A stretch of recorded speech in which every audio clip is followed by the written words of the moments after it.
Lotus reality and agro farming వారు premium farm land projects మన పొలం ఫేజ్ 1, 2 మరియు 3 కంప్లీట్ చేసుకొని మన పొలం phase 4 Wasar village at Narayana Khed లో ఆగస్టు 15 ఇండిపెండెన్స్ డే రోజు గ్రాండ్ లాంచ్ చేయడం జరుగుతోంది.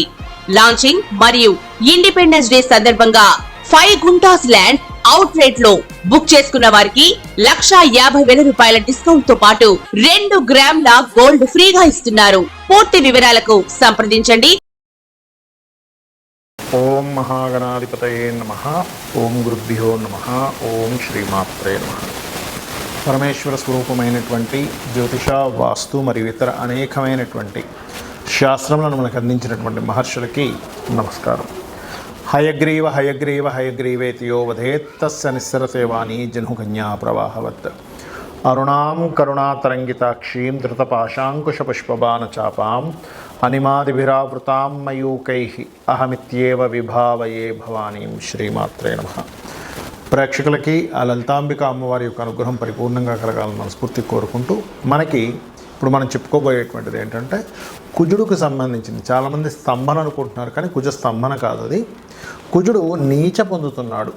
ఎప్పటి నుంచి అంటే మనకి అక్టోబర్ 21వ తేదీ నుంచి నీచ పొంది కరెక్ట్గా డిసెంబర్ 6వ తేదీ 6, 7 తేదీల్లో మళ్ళీ వక్రిస్తాడు. అదే నీచపడి వక్రిస్తాడు. వక్రించి జనవరి 22వ తేదీ వరకు వక్రించి మళ్ళా కర్కాటకంలోనే ఉంటాడు. అంటే దాదాపుగా ఆయన ఎంటర్ అవ్వడము ప్లస్ వక్రించి అక్కడే ఉండడం. దీన్ని బట్టి ఏమంటారంటే ఎక్కువ కాలం ఉంటున్నాడు కాబట్టి స్తంభన అనుకుంటారు. కానీ స్తంభన అనేటువంటిది ఏంటంటే అసలు ఎక్కడా కూడా కొన్ని డిగ్రీలు కూడా ముందుకు కదలకపోతే దాన్ని స్తంభన కింద తీసుకోవాలి.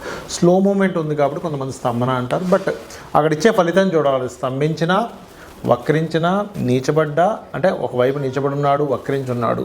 ఆ నీచబడినటువంటి ప్లానెట్ ఏ రాసులను చూస్తుంది, ఏ గ్రహాలను వీక్షిస్తుంది అనే దాని మీద ఆధారపడి ఉంటుంది. ఎప్పుడు కూడా గుర్తుపెట్టుకోండి. కాబట్టి ఈ యొక్క ఫలితాలు ఏవైతే ఉన్నాయో చెప్తుంది నేనైనప్పటికీ కూడా చెప్పిస్తుంది సాక్షాత్ లలిత అమ్మవారిగా భావిస్తూ, ఏ ఏ లగ్నాల వారికి, లగ్నం తెలియని వారు రాశిని చూసుకోండి, ఎటువంటి మంచి జరగనుంది, ఎటువంటి విషయాల్లో వీళ్ళకి జాగ్రత్తలు చూసుకోవాలి, ఏ పరిహార మార్గాలు చేసుకోవాలనేటువంటిది ఇప్పుడు మనం తెలుసుకుందాం. తులాలగ్నము, తులారాశి. తులవారికి గనక చూసుకున్నట్లయితే ఈ యొక్క కుజుడు దశమ స్థానంలో నీచ పొందుతున్నాడు. మరియు శని పంచమ స్థానంలో కుజుడి యొక్క దృష్టిలో పడుతున్నాడు. అయితే లగ్నంలో కూడా రవి నీచ పొందుతున్నాడు. మరి లగ్నంలో నీచబడ్డ రవి నీచభంగ రాజయోగం జరుగుతూ దశమంలో ఎప్పుడైతే కుజుడు నీచ పొందుతాడో గోచారంలో నీచభంగ రాజయోగాలు ఏర్పడుతున్నాయి. దీనివల్ల కొంత అధికారులతోని, గవర్నమెంట్ పీపుల్తోని కొంత స్ట్రెస్ ఉన్నప్పటికీ తండ్రి తరపు వాళ్ళతోని నీచభంగ రాజయోగం ఎప్పుడైతే ఏర్పడుతుందో కుజుడు రవి ద్వారా, పర్టికులర్గా మనకి 21 అక్టోబర్ నుంచి కుజుడు నీచపడుతూ 16 అక్టోబర్కే అప్పటికే రవి వచ్చేసి ఉంటాడు. కానీ 21 అక్టోబర్ ఎప్పుడైతే వస్తుందో అక్కడి నుంచి ఊహించని రీతిలో కొంత జాబ్ సంబంధించిన విషయాల్లో, కెరియర్ సంబంధించిన విషయాల్లో మార్పులు, గ్రోత్ కూడా ఇస్తాడు. ఇక్కడ స్ట్రెస్ ఉంటుంది. ఏది కుజుడు దశమంలో ఉన్నందుకు దాని స్ట్రెస్ దానికి ఉంటుంది. అదేవిధంగా పంచమంలో శనిని వీక్షిస్తున్నందుకు మాత్రం సంతాన విషయంలోని, షేర్ మార్కెట్ రిలేటెడ్ సంబంధించిన విషయాల్లోని, మరియు అదేవిధంగా రాజకీయ సంబంధించిన విషయాల్లోని, క్రియేటివ్ ఫీల్డ్లో ఉండేటువంటి వారు, అంటే సినిమా ఫీల్డ్కి సంబంధించిన ఎనీ క్రియేటివ్ సెక్టార్స్ ఉంటారు, కెమెరామ్యాన్స్, సైడ్ యాక్టర్స్ కావచ్చు, ఇట్లాంటి ఫీల్డ్లో ఉండేవారు మాత్రం కొంత జాగ్రత్తగా ఉండాలి. కాకపోతే కొన్ని వర్క్స్ విషయంలో, ప్రొఫెషన్స్ విషయంలో, వ్యాపారాల విషయాల్లో మాత్రం ఈ నీచభంగ రాజయోగం కూడా స్ట్రెస్ని ఇస్తూ ఒక పక్క గ్రోత్ కూడా ఇస్తుంది. ఖచ్చితంగా అందులో ఎటువంటి సందేహం లేదు. అయితే ఎప్పుడు కూడా ఒక ప్లానెట్ తన యొక్క రిజల్ట్స్ని పర్ఫెక్ట్గా అక్కడ అది ప్రొడ్యూస్ చేస్తుంది అన్నప్పుడు దానికి సంబంధించినటువంటి కొన్ని రెమెడీస్ చేసుకుంటే ఇంకా బాగా ఇస్తుంది దాని రిజల్ట్ అనేది. ఏం చేయాలి? లగ్నంలో ఉన్నటువంటి రవి, దశమంలో ఉండే కుజుడు, 12వ స్థానంలో ఉండే కేతువుకి ఎక్కువగా రెమెడీ చేసుకోవాలి. పంచమంలో ఉండే శనికి, అంటే కుజ, రవి, శని, కేతు ఈ 4 గ్రహాల దగ్గర దీపారాధన చేయండి. ముఖ్యంగా శని దగ్గర దీపారాధన చేయడం వల్ల ప్రెగ్నెన్సీతో ఉండే లేడీస్కి ఇబ్బంది కలగకుండా కూడా ఉంటుంది. ఎందుకంటే పంచమ స్థానాన్ని మనం రాజకీయం ఒకటే కాకుండా సంతాన స్థానంగా కూడా తీసుకుంటాం. కాబట్టి దాని మీద కుజుడు దృష్టి ఉంది. కాబట్టి ముఖ్యంగా కొంత ఈ కుజుడు మారే వరకు ఆల్మోస్ట్ ఇక్కడ మనకి ఏమవుతుందంటే అక్టోబర్ 21వ తేదీకి వచ్చినటువంటి కుజుడు మనకి డిసెంబర్ 6 కట్ల వక్రించి మళ్ళీ జనవరి 22 కట్ల వెనక్కి వెళ్తాడు. బట్ ఏదైనా మళ్ళీ ముందుకు రావడం కూడా జరుగుతుంది కాబట్టి ఈ యొక్క 5-6 నెలలు కూడా కొంత ప్రెగ్నెన్సీతో ఉండేటువంటి వారు కొంత జాగ్రత్తగా ఉండాలి. సంతానాన్ని పొందేటువంటి విషయంలో, సంతానానికి సంబంధించిన నిర్ణయాలు తీసుకునే విషయంలో, ఫ్రెండ్స్ విషయంలో, లవ్ అఫైర్స్ విషయంలో కొంత జాగ్రత్తగా ఉండాలి. కానీ కెరీర్ విషయంలోని ఆకస్మికంగా కొన్ని ప్రమోషన్స్ కానివ్వండి, కొంత పేరు ప్రఖ్యాతలు ఆకస్మికంగా మీరు పడ్డ కృషికి మీ మీద కొంత ఒత్తిడి ఉన్నప్పటికీ మీకు ఒక హైప్ కూడా రావడం జరుగుతుంది. ఇక మీరు చేయవలసిన దేవతా ఆరాధన కాళికాదేవి యొక్క ఆరాధన చేయండి, అనే విధానం బాగుంటుంది. ఈ యొక్క కుజుడు నీచ స్థానంలో ఉంటూ శనిని చూస్తున్నప్పుడు ప్రపంచవ్యాప్తంగా వచ్చేటువంటి ఫలితాలు ఏమిటి అంటే,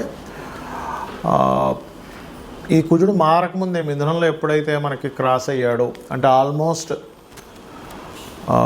అక్టోబర్ మాసం ఫస్ట్ వీక్ సెకండ్ వీక్ నుంచే స్టార్ట్ అవుద్ది. ఎట్లాగా కొంతమంది రాజకీయ నాయకులు మార్పులు రిజైన్ చేయడం, లేకపోతే వ్యతిరేకత రావడం వల్ల మార్పులు రావడం, లేకపోతే వాళ్ళ మీద ఒత్తిడి రావడం గవర్నమెంట్స్ మీద, ఇట్లాంటివి జరుగుతాయి. ముఖ్యంగా ఈ కుజుడు శనిని చూస్తూ కుజుడు రవిని చూస్తుండడం వల్ల. అలాగే మరొకటి ఏంటంటే, సహజంగానే క్రోధినామ సంవత్సరం ఏదైతే ఉందో కుజుడికి వచ్చింది కాబట్టి సర్వసాధారణంగానే మనం చూస్తూనే ఉన్నాం. స్టార్టింగ్ నుంచి రాహు ఎప్పుడైతే మనకి మీన రాశిలోకి ఎంటర్ అయ్యాడు, ఫస్ట్ దుబాయ్ దేశంలో, బయట దేశాల్లో వచ్చింది విపరీతమైన వర్షం. అంటే ఏమిటి, జలరాశుల్లో ఒక రాహు ఆల్రెడీ ఉన్నప్పుడు మరలా ఇంకొక జలరాశిలోకి కుజుడు ఎంటర్ అయినప్పుడు తీవ్రతలు పెరుగుతాయి. కాబట్టి కాస్త జల ప్రదేశాల్లో ఉండేటువంటి వారు కాస్త జాగ్రత్తగా ఉండాలి. వరుణ సంబంధించినటువంటి, అంటే వరుణదేవుణ్ణి ప్రార్థించుకోవాలి. ఓం వరుణదేవాయ నమః అనుకుంటే కూడా చాలా మంచిది. అలాగే సర్వసాధారణంగా ఏంటంటే, ఇలా కుజుడు ఎప్పుడైతే నీచబడ్డ రవిని చూస్తాడో ప్రపంచవ్యాప్తంగా ఏమవుతుంటుందంటే, ఒక ప్లేస్లోనేమో విపరీతంగా మీకు ల్యాండ్ రేట్ విపరీతంగా పడిపోయినట్టు అవుతాయి. కొన్ని ప్లేసెస్లో అసలు అయ్యి బాబా ఇంత ల్యాండ్ రేట్ ఇంత రేట్ అవుతుందని మేము ఎక్స్పెక్ట్ చేయలేదంటారు. ఎందుకంటే భూతత్వ రాశుల్లో వెళ్ళి కేతు ఉన్నాడు అక్కడ. ఎప్పుడైతే భూతత్వ రాశుల్లో కేతు ఉన్నాడో కొన్ని ప్లేసెస్లో స్ట్రక్ అవుద్ది. మనం లాస్ట్ టైం రాహుకేతువులు మారినప్పుడు చెప్పుకున్నాం, భూములు కొంచెం స్టాగ్నెంట్గా ఆగుతాయి, స్టెబిల్డ్ అవుతాయి, జల సంబంధించినవి ఇబ్బందులు వస్తాయని.